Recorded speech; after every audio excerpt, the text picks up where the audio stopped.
Hello friends, स्वागत है आपका हमारी आज की क्लास में। पहले की क्लास में हमने दिल्ली सल्तनत के तुगलक वंश के बारे में डिटेल से पढ़ लिया था। अगर आपने वो वीडियो नहीं देखी है तो आप डिस्क्रिप्शन में लिंक पे जाके देख सकते हैं। आज हम उसी टॉपिक से रिलेटेड एमसीक्यूज कवर करेंगे। चलिए शुरू करते हैं हमारी आज की वीडियो। तुगलक वंश का संस्थापक कौन था? मोहम्मद बिन तुगलक, फिरोज शाह तुगलक, गयासुद्दीन तुगलक, नसीरुद्दीन महमूद तुगलक। तो तुगलक वंश का संस्थापक था गयासुद्दीन तुगलक और वह गाजी मलिक के नाम से प्रसिद्ध था। इससे पहले वंश के संस्थापक बनने से पहले तुगलक वंश के संस्थापक गयासुद्दीन तुगलक को किस नाम से जाना जाता था? मुबारक शाह, मुबारक गाजी, शाह गाजी या फिर गाजी मलिक। तो इसका आंसर आ जाएगा ऑप्शन डी, गाजी मलिक। और अगला प्रश्न है, मंगोलों को पराजित करने के बाद किसने अपने सेनापति गयासुद्दीन तुगलक को गाजी मलिक की उपाधि प्रदान की? बलबन ने, अलाउद्दीन खिलजी ने, खुसरो शाह ने या फिर गयासुद्दीन फिरोज खिलजी ने उपाधि प्रदान की गाजी मलिक की? अलाउद्दीन खिलजी ने। हमारा अगला प्रश्न है, खिलजी वंश के अंतिम शासक नसीरुद्दीन खुसरो शाह की हत्या करके गाजी मलिक ने तुगलक वंश की स्थापना कब की? 14 अप्रैल 1420 को, 14 अप्रैल 1320 को, 8 सितंबर 1320 को या फिर 2 जनवरी 1321 को। तो इसका आंसर आ जाएगा 8 सितंबर 1320 को। निम्नलिखित में से किस शासक का मूल नाम कमालुद्दीन फिरोज था? फिरोज तुगलक, मोहम्मद बिन तुगलक, इल्तुतमिश या फिर गयासुद्दीन तुगलक। तो कमालुद्दीन फिरोज नाम था फिरोज तुगलक का। हमारा अगला प्रश्न है, मोहम्मद बिन तुगलक ने अपने चचेरे भाई फिरोज शाह तुगलक को कौन सा पद प्रदान किया था? नायाब बारबक, दीवान अमीर को ही, अमीर सादो या फिर इनमें से कोई नहीं। तो उसने अपने चचेरे भाई को कौन सा पद प्रदान किया था? नायाब बारबक। हमारा अगला प्रश्न है, फतेहाबाद के अशोक स्तंभ में निम्नलिखित में से किस राजवंश के नाम अंकित हैं? खिलजी वंश, तुगलक वंश, सैयद वंश या फिर गुलाम वंश। तो किसके अंकित हैं? तुगलक वंश के। बढ़ते हैं हम अपने अगले क्वेश्चन की ओर। गयासुद्दीन तुगलक ने कितनी बार मंगोलों के आक्रमण को विफल किया था? 29 बार, 28 बार, 30 बार या फिर 40 बार? कितनी बार किया था? 29 बार। हमारा अगला प्रश्न है, दीवान-ए कोही या फिर इसे दीवान-ए आमिर कोही भी बोला जाता है नामक जो कृषि विभाग था का निर्माण किसने किया? अलाउद्दीन खिलजी, गयासुद्दीन खिलजी, फिरोज तुगलक या फिर मोहम्मद बिन तुगलक। तो इसका किसने किया था? मोहम्मद बिन तुगलक ने इस विभाग का निर्माण किया था। हमारा अगला प्रश्न है, निम्न में से मोहम्मद बिन तुगलक द्वारा चलाई गई मुद्रा नहीं है? अदली, दिनार या फिर डोकानी। तो कौन सी नहीं है या फिर इनमें से कोई नहीं? तो इनमें से कोई नहीं इसका आंसर आ जाएगा। तुगलक वंश ने कितने वर्षों तक दिल्ली सल्तनत पर शासन किया? 94 वर्ष, 84 वर्ष, 74 वर्ष या फिर 104 वर्ष? तो कितने वर्षों तक शासन किया था? 94 वर्ष तक। और अगला क्वेश्चन है, फिरोज शाह तुगलक का राज्याभिषेक निम्नलिखित में से किस वर्ष में हुआ था? 1350 ईस्वी, 1345 ईस्वी, 1351 ईस्वी या 1355 ईस्वी? तो कब हुआ था फिरोज शाह तुगलक का राज्याभिषेक? 1351 ईस्वी। और अगला प्रश्न है, फिरोज शाह कोटला किला 1356 ईस्वी में सुल्तान फिरोज शाह तुगलक ने बनवाया था। यह किला किस नदी पर बना हुआ था? गंगा नदी, यमुना नदी, हिंडन नदी या फिर गोदावरी नदी? किस नदी पर बना था? यमुना नदी पर। हमारा अगला क्वेश्चन है, निम्नलिखित में से किसने अपनी राजधानी दिल्ली से दौलताबाद स्थानांतरित की? फिरोज शाह तुगलक ने, गयासुद्दीन तुगलक ने, मोहम्मद बिन तुगलक ने या फिर इनमें से कोई नहीं? तो अपनी राजधानी दिल्ली से दौलताबाद किसने स्थानांतरित की थी? मोहम्मद बिन तुगलक ने। लेकिन उसकी यह योजना सफल नहीं रही थी, इसीलिए उसे बाद में दोबारा अपनी राजधानी दौलताबाद से दिल्ली शिफ्ट करनी पड़ी थी। बढ़ते हैं हम अपने अगले क्वेश्चन की। तारीख ए फिरोजशाही के लेखक कौन हैं? अमीर खुसरो, अल बिरूनी, जियाउद्दीन बर्नी या फिर इब्न बतूता? तो कौन है फिरोज शाही के लेखक? जियाउद्दीन बरनी। और अगला क्वेश्चन है, दाग व हुलिया प्रथा किसने शुरू की थी, जिसे प्रभावशाली ढंग से गयासुद्दीन तुगलक ने लागू किया था? अलाउद्दीन खिलजी, फिरोज खिलजी, बलबन या फिर मोहम्मद बिन तुगलक? तो यह किसने शुरू की थी? अलाउद्दीन खिलजी ने। और अगला क्वेश्चन है, सिंचाई हेतु नहर निर्माण करने वाला प्रथम सुल्तान कौन था? गयासुद्दीन तुगलक, फिरोज शाह तुगलक, मोहम्मद बिन तुगलक या फिर इनमें से कोई नहीं? तो सिंचाई के लिए नहरों का निर्माण सबसे पहले किसने किया था? गयासुद्दीन तुगलक ने। उसने नहरों और कुओं का निर्माण किया था। और अगला प्रश्न है, हरिहर और बुक्का ने किसके शासनकाल में विजयनगर की नींव डाली थी? फिरोज शाह तुगलक, मोहम्मद बिन तुगलक, गयासुद्दीन तुगलक या फिर अलाउद्दीन खिलजी? का आंसर आ जाएगा मोहम्मद बिन तुगलक के शासनकाल ने उसने विजयनगर साम्राज्य की नींव डाली थी। हमारा अगला प्रश्न है, निम्नलिखित में से किस शासक को सैयद हुस्स सलातीन की उपाधि प्राप्त थी? गयासुद्दीन तुगलक, फिरोज तुगलक, मोहम्मद बिन तुगलक या फिर इनमें से कोई नहीं? तो यह उपाधि किसे प्राप्त थी? फिरोज शाह तुगलक को। और यह उसे किसने प्रदान की थी? खलीफा द्वारा उसे प्रदान की गई थी। हमारा अगला क्वेश्चन है, निम्नलिखित में से किस राजवंश के शासनकाल में तैमूर ने 1398 ईस्वी में भारत पर आक्रमण किया? खिलजी वंश, सैयद वंश, गुलाम वंश या फिर तुगलक वंश? के शासनकाल में किया था? तुगलकों के शासनकाल। और कौन से राजा के काल में किया था? नसीरुद्दीन महमूद तुगलक।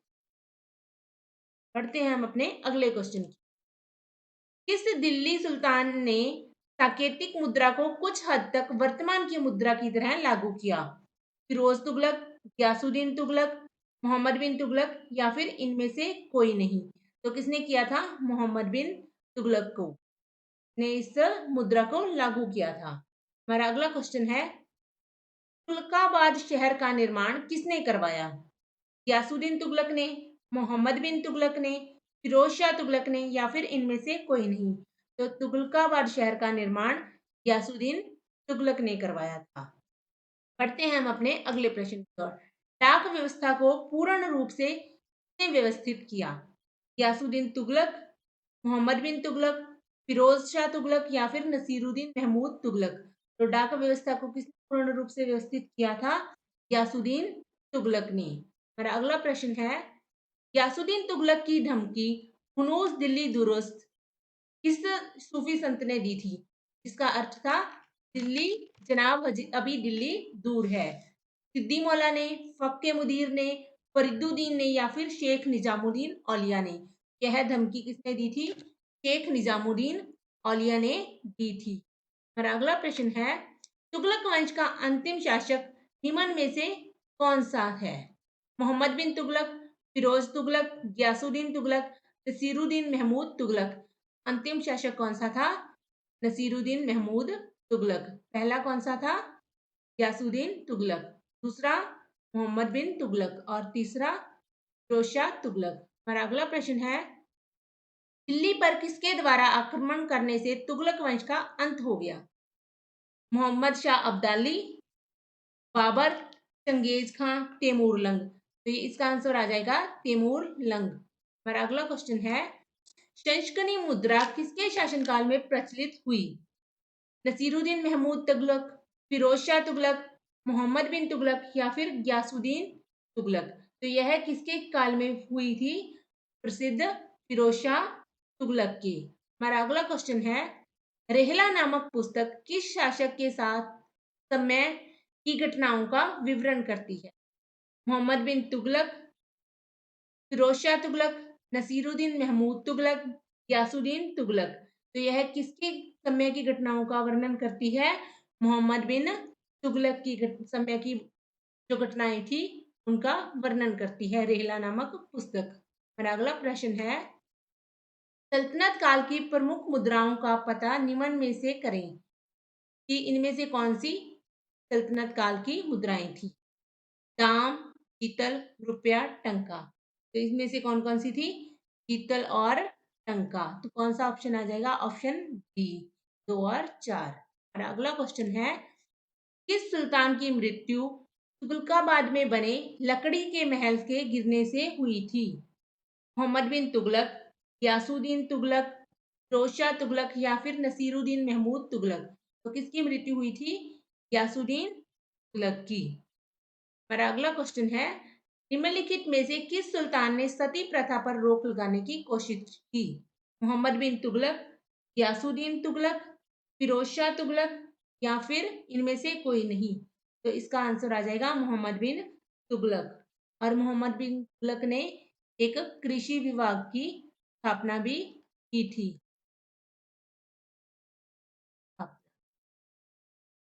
पढ़ते हैं हम अपने अगले क्वेश्चन। इब्न बतूता किस देश का निवासी था? चीन, जापान, इटली, मोरक्को। किस देश का निवासी था? मोरक्को का। हमारा अगला क्वेश्चन है, निम्नलिखित में से किस सुल्तान का संबंध राजस्व निर्धारण हेतु भूमि मापन से नहीं था? मोहम्मद बिन तुगलक, यासुद्दीन तुगलक, फिरोज शाह तुगलक या फिर नसीरुद्दीन महमूद तुगलक। तो इसका आंसर आ जाएगा यासुद्दीन तुगलक, जिसका संबंध राजस्व निर्धारण हेतु भूमि मापन से नहीं था। मोहम्मद बिन तुगलक ने अफ्रीकी यात्री इब्न बतूता को अपना राजदूत बनाकर किस देश भेजा था? चीन, मिस्र, ईरान, मंगोलिया। तो वहां उसने कहां पर भेजा था? इब्न बतूता को अपना राजदूत बनाकर इनमें भेजा था। पढ़ते हैं हम अपने अगले क्वेश्चन की। निम्न में से किस सुल्तान को हक ए शरफ नामक सिंचाई कर लगाया था? कौन से सुल्तान ने? मोहम्मद बिन तुगलक, यासुद्दीन तुगलक, फिरोज शाह तुगलक या फिर इनमें से कोई नहीं। तो यह किसने लगाया था? फिरोज शाह तुगलक ने। हमारा अगला क्वेश्चन है, सुल्तान को अपनी प्रजा से और प्रजा को अपनी सुल्तान से मुक्ति मिल गई, यह कथन किस शासक के लिए था? फिरोज शाह तुगलक, मोहम्मद बिन तुगलक, यासुद्दीन तुगलक या फिर नसीरुद्दीन महमूद तुगलक। तो यह शब्द किस शासक के लिए थे? मोहम्मद बिन तुगलक के। बढ़ते हैं हम अपने अगले क्वेश्चन। मोहम्मद बिन तुगलक को धनवानों का राजकुमार यह किस इतिहासकार ने कहा था? आरपी त्रिपाठी, के ए निजामी, हबीबुल्लाह या फिर एडवर्ड थॉमस। यह किसने कहा था इसको? धनवानों का राजकुमार मोहम्मद बिन तुगलक को एडवर्ड थॉमस। बढ़ते हैं हम अपने अगले क्वेश्चन। इतिहासकारों ने किस शासक को दिल्ली सल्तनत का अकबर कहा? मोहम्मद बिन तुगलक को, फिरोज शाह तुगलक को, गयासुद्दीन तुगलक को या फिर नसीरुद्दीन महमूद तुगलक को। तो किसने कहा था दिल्ली सल्तनत का अकबर? फिरोज शाह तुगलक को कहा था इतिहासकारों ने। पर अगला क्वेश्चन है, गयासुद्दीन तुगलक ने कृषि के प्रति सहयोग एवं उदारता का दृष्टिकोण अपनाते हुए कितना भूमि कर निर्धारित किया था? 1/2, 1/3, 1/4 या फिर 1/5। कितना कर निर्धारित किया था गयासुद्दीन तुगलक ने? 1/3 भाग। पढ़ते हैं हम अपने अगले क्वेश्चन। दिल्ली के किस सुल्तान द्वारा यह नियम बनाया गया कि किसी वर्ष में भू राजस्व में 1/10 या 1/12 से अधिक वृद्धि नहीं की जाएगी? गयासुद्दीन तुगलक, मोहम्मद बिन तुगलक या फिर फिरोज शाह तुगलक या फिर इनमें से कोई नहीं। तो यह किसने किया था? गयासुद्दीन तुगलक ने। इसने भूमि की नपाई के स्थान पर नसक या फिर गल्ला बटाई प्रथा को जारी किया था। और अगला क्वेश्चन है, दिल्ली सल्तनत का सर्वाधिक विद्वान शासक जो खगोल शास्त्री, गणितज्ञ व आयुर्विज्ञान सहित अनेक विधाओं में माहिर था? गयासुद्दीन तुगलक, फिरोज शाह तुगलक, मोहम्मद बिन तुगलक या फिर इनमें से कोई नहीं। तो इसका आंसर आ जाएगा मोहम्मद बिन तुगलक। हमारा अगला क्वेश्चन है, गयासुद्दीन तुगलक ने दिल्ली के निकट किस किले का निर्माण करवाया? सुल्तानगढ़ी, तुर्काबाद, आदिलाबाद या फिर शाहजहानाबाद। तो उसने किस किले का निर्माण करवाया था? तुगलकाबाद किले। हमारा अगला क्वेश्चन है, मोहम्मद बिन तुगलक ने दीवान ए कोही नामक एक नए विभाग की स्थापना की, का मुख्य कारण क्या था? उदंड सरदारों को दंडित करना, भू राजस्व का बकाया संग्रहण करना, राजस्व अधिकारियों का पर्यवेक्षण करना या फिर प्रति भूमि को कृषि योग्य बनाना। तो यह विभाग उसने किस लिए बनाया था? कृषि के लिए। तो इसका आंसर सीधा-सीधा आ जाएगा इसमें, प्रति भूमि को कृषि योग्य बनाना। मोहम्मद बिन तुगलक की मृत्यु पर राजा को अपनी प्रजा से मुक्ति मिली और प्रजा को अपने राजा से मुक्ति मिली। यह कथन किसके हैं? इब्न बतूता के, बर्नी के, बंदायूनी के या फिर ज़ियाउद्दीन बर्नी के? यह कथन किसके हैं? बंदायूनी के। हमारा अगला प्रश्न है, वह कौन सा मुस्लिम शासक था जिसने ब्राह्मणों पर भी जजिया कर लगा दिया था? मोहम्मद बिन तुगलक, फिरोज शाह तुगलक, यासुद्दीन तुगलक या फिर नसीरुद्दीन महमूद तुगलक? तो वह कौन सा शासक था जिन्होंने ब्राह्मणों से भी यह कर वसूला था? फिरोज शाह तुगलक। बढ़ते हैं हम अपने अगले क्वेश्चन। सुल्तान बनने से पहले मोहम्मद बिन कासिम का नाम क्या था? मलिक गाजी, चूना खां, कमालुद्दीन फिरो या फिर इनमें से कोई नहीं? तो यह किस नाम से जाना जाता था? मोहम्मद बिन का आंसर आ जाएगा जूना खां। यहाँ पे कासिम नहीं आएगा, या मोहम्मद बिन तुगलक। और अगला क्वेश्चन है, कृषि हेतु ऋण की व्यवस्था किस सुल्तान ने की? फिरोज शाह तुगलक, गयासुद्दीन तुगलक, नसीरुद्दीन महमूद तुगलक या फिर मोहम्मद बिन तुगलक? तो ऋण की व्यवस्था किसने की थी कृषि के लिए? मोहम्मद बिन तुगलक ने। हमारा अगला क्वेश्चन है, मोहम्मद बिन तुगलक दिल्ली की गद्दी पर कब बैठा था? 1329 ईस्वी में, 1332 ईस्वी में, 1327 ईस्वी में या फिर 1325? तो मोहम्मद बिन तुगलक कब बैठा था गद्दी पे? 1325 ईस्वी में। बढ़ते हैं हम अपने अगले क्वेश्चन। गयासुद्दीन तुगलक ने निम्न में से कौन सी उपाधि प्रदान कर मोहम्मद बिन तुगलक को अपना युवराज बनाया? सिकंदर सानी, अल इमाम, अलुक खां या फिर रेयत आला? तो कौन सी उपाधि उसने प्रदान की थी उसे? अलुक खान की। हमारा अगला क्वेश्चन है, मोहम्मद बिन तुगलक के शिक्षक कौन थे? मौलाना गयासुद्दीन, इमामी, यूसुफ बंगूरा, आइन उल मुल्क? तो जो मोहम्मद बिन तुगलक के शिक्षक थे वो थे मौलाना गयासुद्दीन। बढ़ते हैं हम अपने अगले क्वेश्चन। मोहम्मद बिन तुगलक की मृत्यु कहाँ हुई? दिल्ली, ठट्टा, लाहौर या फिर दौलताबाद? तो कहाँ हुई थी मृत्यु? दौलताबाद में, एक लकड़ी के महल के गिर जाने के कारण। कौन से मुस्लिम शासक की मृत्यु अफगानपुर में लकड़ी से बने स्वागत महल के गिरने से हुई? फिरोज शाह तुगलक, मोहम्मद बिन तुगलक, गयासुद्दीन तुगलक या फिर नसीरुद्दीन महमूद तुगलक? तो किसकी मृत्यु हुई थी? मोहम्मद बिन तुगलक की। और अगला क्वेश्चन है, इतिहासकारों ने किस शासक को दिल्ली सल्तनत का अकबर कहा? मोहम्मद बिन तुगलक, नसीरुद्दीन महमूद शाह, फिरोज शाह तुगलक या फिर गयासुद्दीन तुगलक? तो किसे कहा था दिल्ली सल्तनत का अकबर? फिरोज शाह तुगलक को। पढ़ते हैं हम अपने अगले क्वेश्चन। कालक्रम की दृष्टि से कौन सा विकल्प सही है इनमें से? सबसे पहले कौन सा आया था? गुलाम वंश। गुलाम वंश के बाद कौन सा आ गया? खिलजी वंश। इसी के बाद तुगलक वंश। तुगलक के बाद सैयद वंश।